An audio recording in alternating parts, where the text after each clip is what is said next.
Hello friends, मैं हूं सन्मय प्रकाश और आप देख रहे हैं यूट्यूब चैनल सरकारी जॉब न्यूज़। और इस करंट अफेयर्स वीडियो में बहुत महत्वपूर्ण टॉपिक्स हैं। 2026 का जो पहला सप्ताह है ना, बहुत खतरनाक शुरुआत हुई है इस साल की। दुनिया भर का जो वर्ल्ड ऑर्डर है, जो पूरी व्यवस्था है, वो पूरी चरमराने लगी है। तो इस पर डिटेल बात करेंगे और भी कई सारे महत्वपूर्ण टॉपिक्स हैं, क्वेश्चंस हैं, जैसे किस देश ने 66 अंतर्राष्ट्रीय संगठनों से हटने का ऐलान कर दिया और भारत के ISA से भी।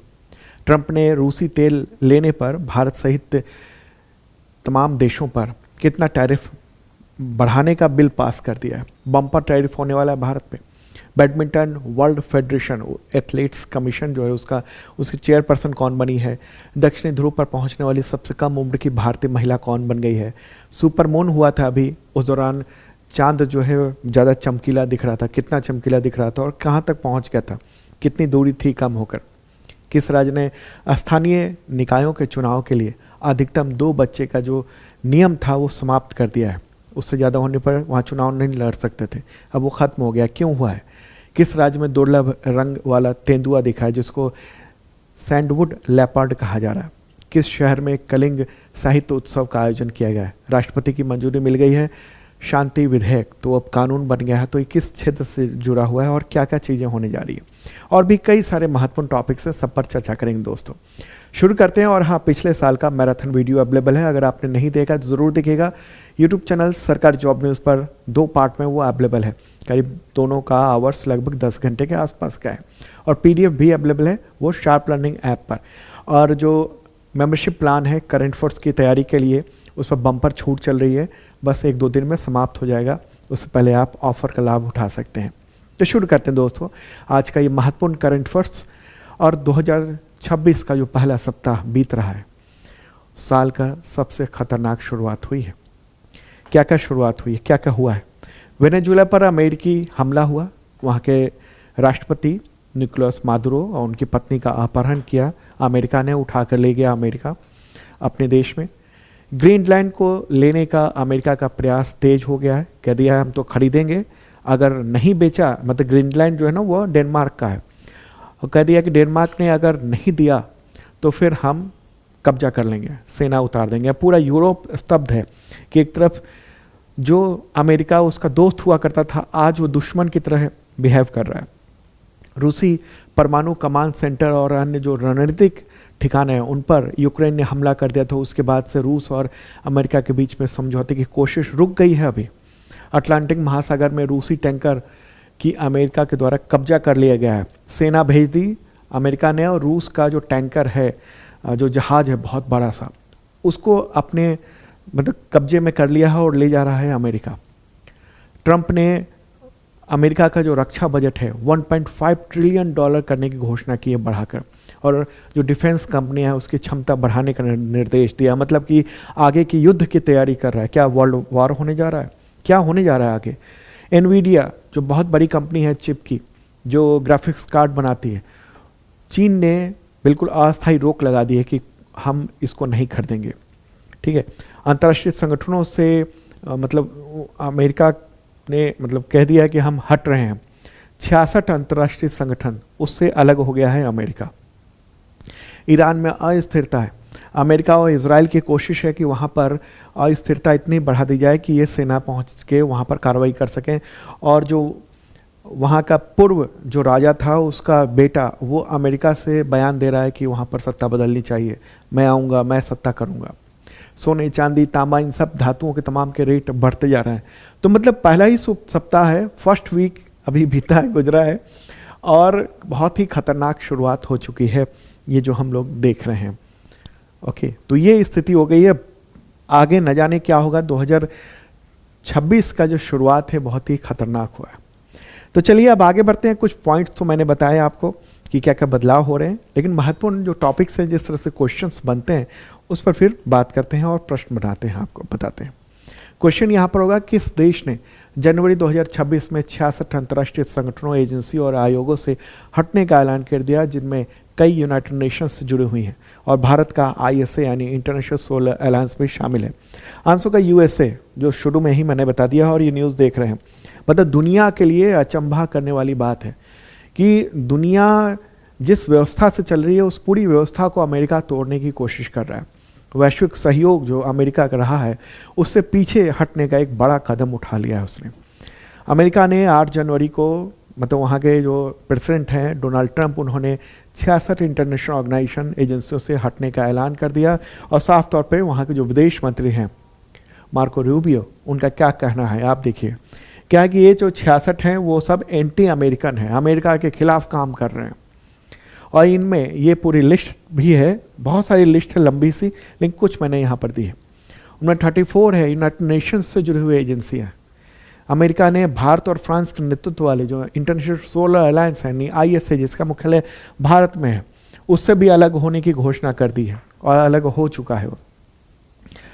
ट्रंप साफ कह रहे हैं कि ये अमेरिकी राष्ट्रीय हितों के विपरीत है और नए ऐलान से पहले, मतलब अभी तो 66 से अलग हुए हैं 66 संगठनों से, और इससे पहले वो WHO, यूनेस्को जैसी बड़ी ऑर्गेनाइजेशंस जो यूनाइटेड नेशंस से जुड़ी हुई है उससे भी अलग हो चुके हैं।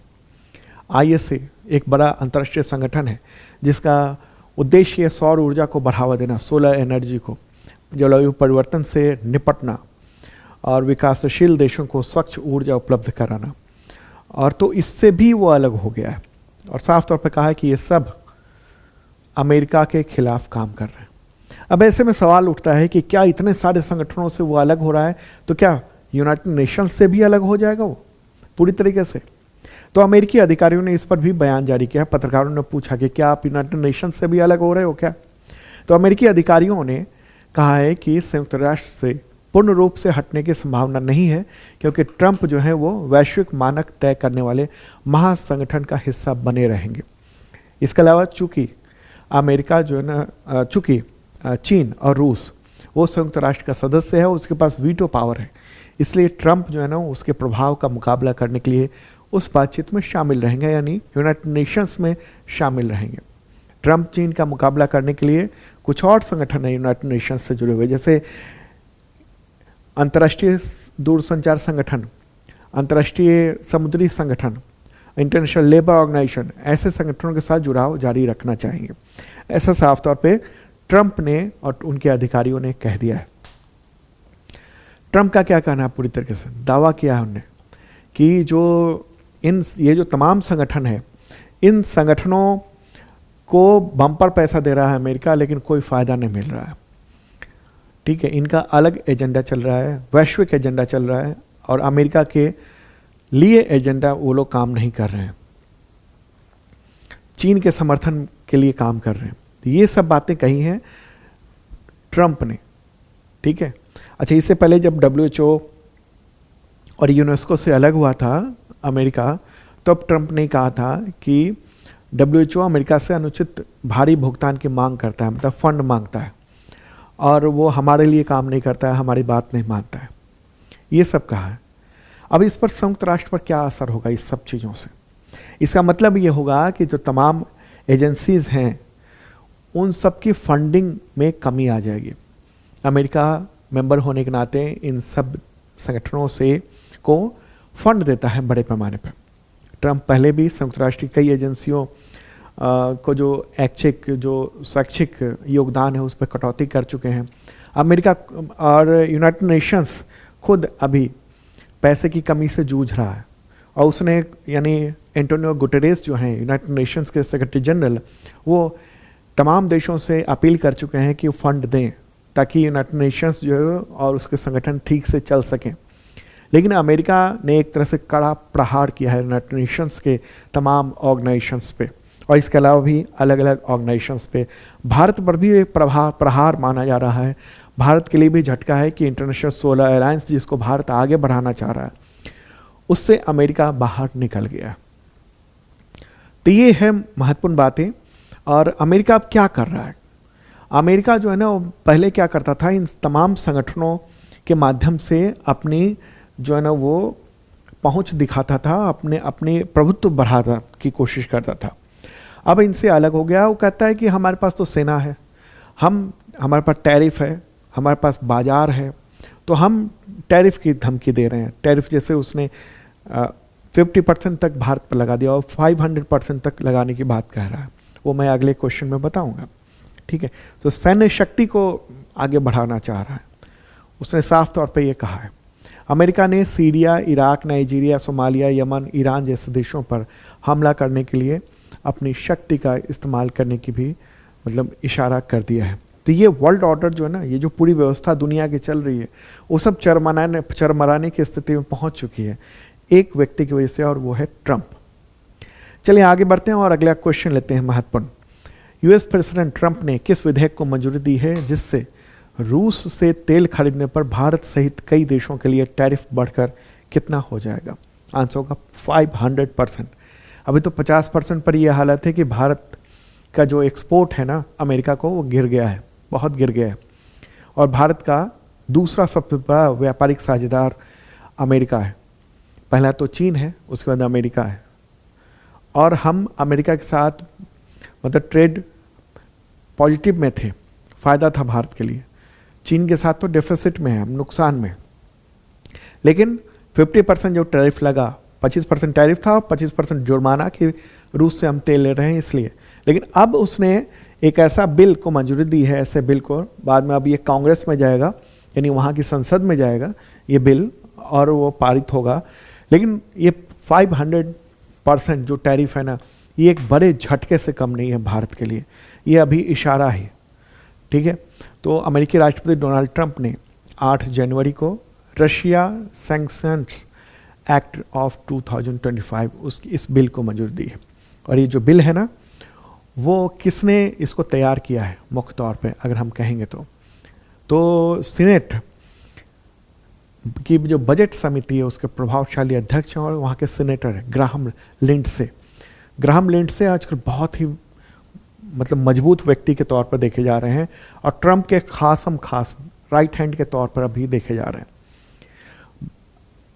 अभी आगे और कुछ बताऊंगा मैं। तो इस बिल का जो उद्देश्य है ना, वो रूस के खिलाफ कठोर आर्थिक प्रतिबंध लगाना है, खासतौर पर उन देशों पर भी जो रूस से सस्ता तेल ऊर्जा खरीद रहे हैं। इस प्रस्ताव में ये भी है कि रूस से ऊर्जा और अन्य वस्तुएं खरीदने पर तमाम देशों पर 500% तक का टैरिफ लगाया जाए। टैरिफ क्या होता है? बेसिक बात है, टैरिफ मतलब कि जो सामान विदेश से, जैसे भारत में आ रहा है कोई सामान, तो भारत सरकार उस पर आयात शुल्क लगाती है, जिसको टैरिफ कहा जाता है। ऐसे ही भारत से जो सामान जा रहा है अमेरिका, तो अमेरिका उस पर टैरिफ लगाता है, नहीं अमेरिका वहाँ के लिए आयात शुल्क लगाता है। तो उससे क्या होता है, अगर कोई किसी चीज़ का दाम 100 रुपया है, तो वो दाम कितना हो जाएगा? 500% टैक्स हो जाएगा, मतलब 5 गुना बढ़ जाएगा उसका रेट, ठीक है।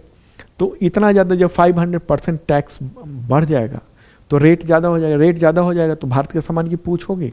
नहीं होगी, क्योंकि वो सामान दूसरे देश में पहुंचा रहे हैं ना वहाँ पर। तो भारत का नुकसान है, अमेरिका का बहुत ज़्यादा नुकसान नहीं है।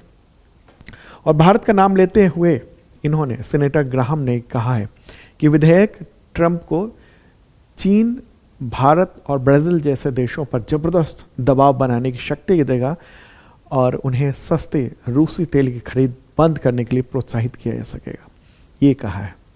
इसमें पूरी तरह से है, इसमें बहुत सारी बातें भी कही गई हैं। इसमें कहा गया है कि यूरेनियम, क्रूड ऑयल, इसके अलावा और भी चीज़ें हैं, उन सब के खरीदने पर 500% तक का टैरिफ लग सकता है, हर चीज़ पर लग सकता है, ऐसा कहना है।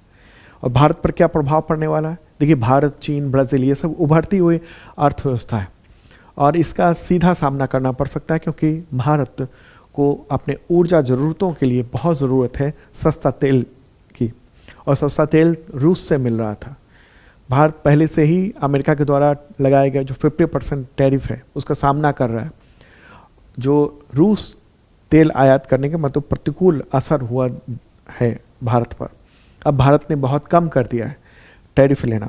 और ग्राहम, इन्होंने अभी 2 दिन पहले ये कहा था, मजाक उड़ाया था एक तरह से, कि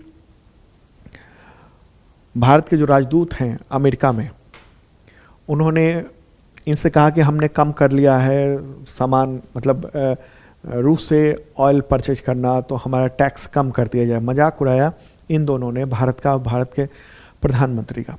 ट्रंप लगातार भारत के प्रधानमंत्री नरेंद्र मोदी का मजाक उड़ा रहे हैं लगातार, और भारत की ओर से कोई टिप्पणी नहीं हो रही है।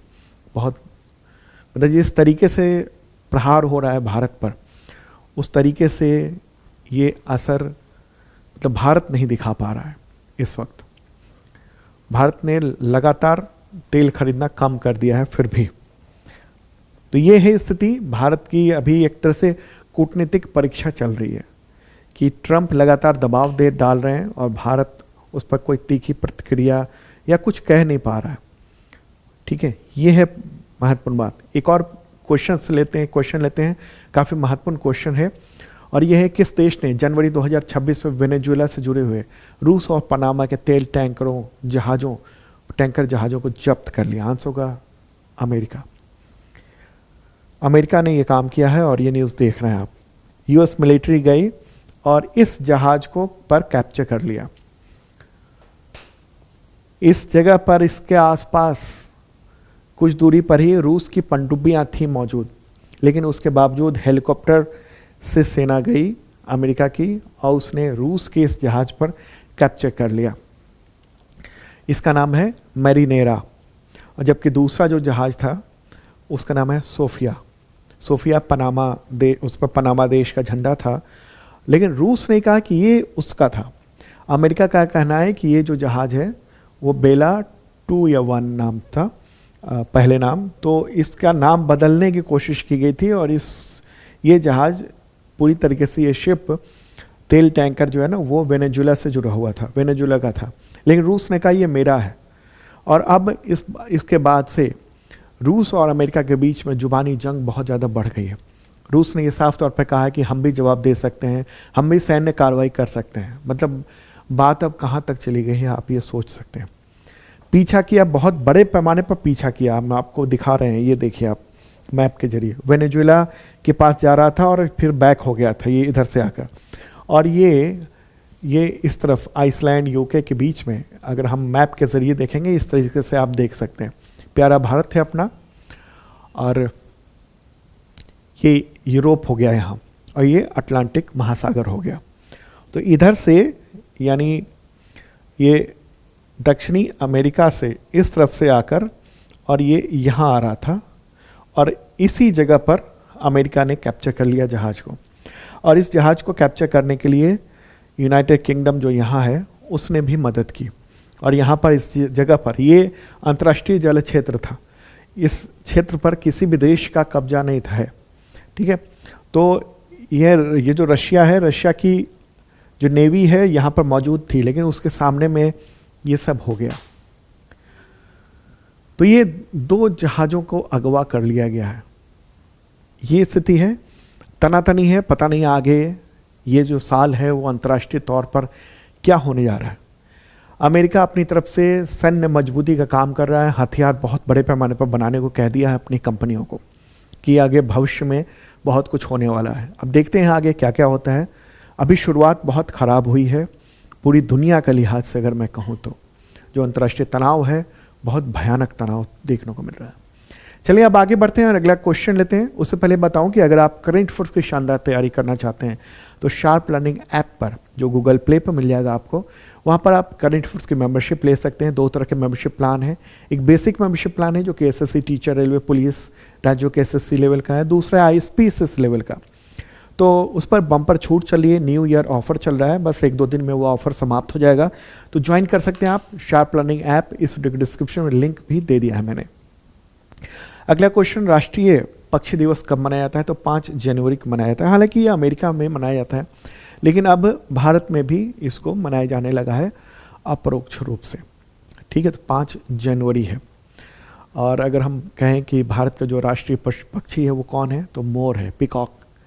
ठीक है, तो ये है। अगला क्वेश्चन, बैडमिंटन वर्ल्ड फेडरेशन यानी BWF एथलीट्स कमीशन के चेयरपर्सन कौन चुनी गई है? आंसर होगा PV सिंधु। यहाँ पर ध्यान दीजिएगा, एथलीट्स कमीशन की बात हो रही है, पूरे BWF की बात नहीं हो रही है। ठीक है, तो इनको चेयरपर्सन के तौर पर इस कमीशन का चुना गया है 2026 से 2029 के कार्यकाल के लिए। PV सिंधु बहुत ही शानदार बैडमिंटन खिलाड़ी हैं वो। अगला क्वेश्चन, साउथ पोल यानी दक्षिणी ध्रुव पर पहुंचने वाली सबसे कम उम्र की भारतीय महिला कौन बन गई है? आंसर होगा काम्या कीर्तिकेयन। ये सबसे कम उम्र की एवरेस्ट पर भी चढ़ाई कर चुकी हैं और अब दक्षिणी ध्रुव पर वो पहुंची हैं 18 साल की। 27 दिसंबर को दक्षिण ध्रुव पर वो पहुंची हैं और भारत की सबसे कम उम्र की महिला हैं, 18 साल की उम्र में पहुंचने वाली, और दुनिया की दूसरी सबसे कम उम्र की महिला बन गई। साउथ पोल को उन्होंने छुआ है, जो बर्फीला चादर एक तरह से है, -30 डिग्री जानलेवा ठंड और तेज हवा, वहाँ पर स्की किया उन्होंने, साउथ पोल की यात्रा की है उन्होंने। अगला क्वेश्चन लेते हैं, खगोलीय घटना सुपरमून जो 3 जनवरी को हुआ है, तो उस दौरान चंद्रमा जो है ना पृथ्वी के नज़दीक आ गया था, तो कितना प्रतिशत बड़ा दिखाई दिया? आंसर होगा 14%। तो दुनिया भर में 3 जनवरी को ये सुपरमून दिखाई दिया, और इस साल ये जो पहला सुपरमून है इसको वुल्फ मून भी कहा गया है। ठीक है, दूसरा मतलब भारत में टोटल जो ना 3 इस बार सुपरमून होने हैं। अभी जनवरी में हुआ 3 जनवरी को, दूसरा सुपरमून होगा 24 नवंबर को जिसको बीवर मून भी कहा जाएगा, और तीसरा होगा 23 दिसंबर 2026 को जो कि कोल्ड मून कहलाएगा। क्या होता है सुपरमून? देखिए, सुपरमून में क्या होता है, धरती और चंद्रमा के बीच की दूरी जो है ना वो कम हो जाती है। अब दूरी कम हो गई तो चांद बड़ा और चमकीला दिखाई देता है, और ऐसे में लगता है कि ये मतलब पहले से बड़ा सा दिख रहा है। तो खगोलीय घटना है ये। और देखिए क्या है ना कि जो चांद है वो पृथ्वी का अंडाकार कक्षा के तहत चक्कर काट रहा है, तो जो सब जब नज़दीक सबसे करीब आ जाता है उसको कहते हैं पेरेजी। ठीक है, और जब चांद दूर चला जाता है अंडाकार कक्षा में चक्कर लगाते समय तो उसको अपोजी कहा जाता है। ठीक है, तो ये इसी को सुपरमून कहा जाता है, जब बहुत नज़दीक आ गया जिस वक्त उसको सुपरमून कहते हैं। ठीक है, तो गोलाकार नहीं बल्कि अंडाकार चक्कर लगाता है चंद्रमा पृथ्वी का, तो इसलिए दूरी जो है ना वो घटती और बढ़ती रहती है इस तरीके से। कभी इसकी जो दूरी है वो 4,06,000 किलोमीटर हो जाती है, और कभी ये घट के दूरी हो जाती है 3,57,000। तो करीब 50,000 किलोमीटर के आसपास की दूरी जो है ना वो दो चंद्रमा और पृथ्वी के बीच में वो कम हो जाती है, तो इसलिए हम इसको सुपरमून कहते हैं। ठीक है, तो ये महत्वपूर्ण बात है, कई बार एग्जामिनेशन में सुपरमून से रिलेटेड प्रश्न आ चुके हैं, जो बेसिक मैंने आपको बता दिया है। आज का PDF अवेलेबल है, वो शार्प लर्निंग ऐप पर चले जाएगा, वहाँ पर फ्री जो कंटेंट है वहाँ पर आपको आज का भी PDF मिल जाएगा, इसका भी। अगला क्वेश्चन लेते हैं, किस विधानसभा ने स्थानीय चुनाव के लिए अधिकतम 2 बच्चे होने की जो अनिवार्यता थी उसका नियम जो था उसको समाप्त करने का विधेयक पारित किया? क्वेश्चन समझिएगा कि 2 बच्चों मतलब अधिकतम 2 बच्चे, ठीक है, अधिकतम 2 बच्चे का नियम था उसको समाप्त कर दिया। कौन सा है? तेलंगाना। मतलब कि अगर 2 बच्चे से ज़्यादा बच्चे हैं, 2 से ज़्यादा बच्चे हैं तो फिर चुनाव नहीं लड़ सकते, वहाँ के स्थानीय चुनाव। स्थानीय चुनाव का मतलब क्या हुआ? नगर निगम हो गया, नगर पंचायत हो गया, पंचायत हो गया, ठीक है, ये सब जो चुनाव है, वार्ड का चुनाव हो गया, तो ये सब कुछ चुनाव नहीं लड़ पाएंगे। दरअसल जो दक्षिण के बहुत सारे राज्य हैं ना, तमाम ज़्यादातर राज्य, उन्होंने परिवार नियोजन पर बहुत काम किया है, और नतीजा है कि वहाँ पर अब मतलब भारत के जो उत्तर के राज्य हैं और दक्षिण के राज्य हैं उसमें जो आबादी का जो वो है ना ग्रोथ रेट, वो पे बहुत अंतर आया। उत्तर भारत में ग्रोथ रेट ज़्यादा है और दक्षिण भारत में कम है। तो अब उन लोगों ने ये कह दिया है, अब क्या होगा ना, कुछ साल बाद अगले जैसे 2070 के बाद तो वैसे भी भारत की जो आबादी है वो बढ़ने नहीं जा रही है, उसके बाद फिर स्थिर हो जाएगी, फिर कम होने लगी। लेकिन दक्षिण के राज्यों में अगर हम कहेंगे तो वो पहले ही कम होना शुरू हो जाएगी आबादी। तो इस वजह से उनने क्या किया है कि अब उस नियम को हटा दिया है जिसमें यह था कि 2 से ज़्यादा बच्चे हैं तो पंचायत चुनाव या स्थानीय चुनाव आप नहीं लड़ सकते हैं। इससे क्या हुआ? इससे हुआ ये था कि पहले जब 2 बच्चों का नियम लागू किया गया था, या तो बच्चा नहीं हो, या 1 बच्चा हो, या 2 बच्चा हो, ठीक है, तो उससे ज़्यादा हो तो नहीं आप लड़ सकते चुनाव। तो इससे हुआ ये कि इससे मैसेज भी गया ना समाज में कि 2 से ज़्यादा बच्चे नहीं होने हैं। अब तो ज़्यादातर अब ये होने लगे 1 ही बच्चा है, ठीक है, तो ये बदलाव किया उसने, क्योंकि जो उन अब वो प्रोत्साहित करने की कोशिश कर रहे हैं कि ज़्यादा बच्चे पैदा करो। ठीक है, ये है पूरा मामला। चले आगे बढ़ते हैं, अगला क्वेश्चन लेते हैं हम लोग। और तमिलनाडु, ये बात करते तेलंगाना की। तेलंगाना के मुख्यमंत्री कौन है? रेवंत रेड्डी है। गवर्नर कौन है? जिष्णुदेव वर्मा है। अगला क्वेश्चन, किस प्राइम मिनिस्टर के कार्यकाल में मंत्री रह चुके भारतीय ओलंपिक संघ के पूर्व अध्यक्ष सुरेश कलमाड़ी, उनका निधन हो गया 6 जनवरी 2026 को? आंसर का नरसिंह राव। सुरेश कलमाड़ी वो 81 ईयर के थे और महाराष्ट्र की राजनीति में एक जाना पहचाना नाम था उनका। 1995 से 96 के बीच में उन्होंने नरसिंह राव सरकार में रेल राज्य मंत्री के तौर पे काम किया था, और फिर 1996 में वो भारतीय ओलंपिक संघ के अध्यक्ष बने थे। लगातार 2 बार निर्विरोध अध्यक्ष बने थे। 2010 का जो कॉमनवेल्थ गेम्स हुआ था तो इन्हीं की निगरानी में हुआ था, लेकिन वो जो घोटाला हुआ, घोटाले के आरोप लगे, घोटाला तो क्या हुआ उसका तो कुछ हुआ नहीं, लेकिन घोटाले के आरोप लगे थे सुरेश कलमाड़ी पर। बाद में फिर 2025 में सबूतों के अभाव में कोर्ट ने क्लीन चिट दे दी थी उनको। ठीक है, एयरफोर्स के ये पायलट भी रह चुके हैं और 2 जंग भी लड़ चुके हैं ये पाकिस्तान के खिलाफ 1965 और 1971 में। तो इनका निधन हो गया, इंपॉर्टेंट व्यक्ति थे ये। अगला क्वेश्चन, किस राज्य में तेंदुए के एक अत्यंत दुर्लभ रंग रूप यानी कलर वेरिएंट की पुष्टि हुई है जिसे सैंडलवुड लेपर्ड का नाम दिया गया? आंसर होगा कर्नाटक। कर्नाटक के विजयनगर जिले में ये दुर्लभ सैंडवुड लेपर्ड जो है ना वो पाया गया है। न्यूज़ भी देख रहे हैं, और ये रहा सैंडवुड लेपर्ड। तो ये जो है ना वो चंदन की जो लकड़ी है ना उस कलर का ये इस पर है, जो ये गोल गोल चकत्ते से जो होते हैं ना तेंदुए पर, वो इस तरह का आपको देखने को मिलेगा। ठीक है, तो इसलिए इसको सैंडलवुड लेपर्ड कहा गया। अब ये कलर क्यों हुआ है? ये कलर जो है ना वो जेनेटिक बदलाव की वजह से हुआ है। जब जेनेटिक कुछ ऐसी बदलाव आ गया उस जीन्स में जिससे कलर चेंज हो गया। ठीक है, तो ये है, तो इस तरह का खास तेंदुआ है और इसलिए ऐसा कहा गया। कर्नाटक में जो ना वो करीब 2500 तेंदुए पाए जाते हैं। ठीक है, कर्नाटक के मुख्यमंत्री कौन है? सिद्धारमैया है। अगला क्वेश्चन, मध्य अफ्रीकी गणराज्य यानी सेंट्रल अफ्रीकन रिपब्लिक, उसके राष्ट्रपति का चुनाव तीसरी बार किसने जीत लिया है या बन गए हैं? आंसर को फॉस्टिन और चेंज टोएडेरा, ये नाम है इनका, और ये रहा फोटोग्राफ इनका।